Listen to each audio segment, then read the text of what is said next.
जग ओळखतं. आणि आता संजय राऊत साहेबांना हा भाजपचा पालकमंत्री जयकुमार गोरे कोण संजय राऊत असं बोलतो आणि मी ओळखत नाही अशी एवढा मोठा माणूस आणि खासदार त्याला जर हा पालकमंत्री ओळखत नसेल तर हा किती उन्मत्त झाला आहे. या अशा उन्मत्त पालकमंत्र्याचा खरं तर आम्ही आज जाहीर निषेध करतो. आणि जाहीर निषेध करताना आपण बघितलं असेल मागच्या आठवड्यामध्ये काही लोकांनी त्यांचं पुतळा दहन केला.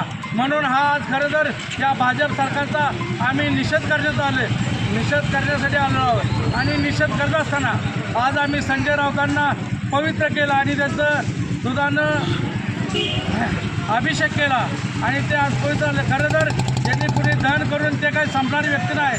भाजपचे मे म्हणणारे हिरे असेल किंवा देशातलं उन्मत्त सरकार असेल त्यांनी संजय राऊत साहेबांना झुकवण्याचा प्रयत्न केला, परंतु संजय राऊत झुकले नाहीत. आणि उद्धवसाहेब ठाकरे असतील, आदित्य ठाकरे असतील, हे सर्व आमचे शिवसेना या जिल्ह्यामध्ये, या तालुक्यामध्ये किंवा या राज्यामध्ये शिवसेना संपली म्हणणारी जी लोकं आहेत ती आज शिवसेना संपली किंवा नाही हे आपण सर्वांनी बघितलं आहे. देशामध्ये शिवसेना चमकत आहे. आणि देशामध्ये जर खरा विरोधी पक्ष राहिला असेल तर फक्त उद्धव बाळासाहेब ठाकरे आणि उद्धव ठाकरे आज भविष्यात येणाऱ्या काळामध्ये 2029चं सरकार हे उद्धव ठाकरेच येणार. त्याच्यामुळे ही लोक वायबल झालेले आहेत. आणि मित्रांनो तुम्हाला सांगायला मला खूप आनंद होतोय 100% आणि जे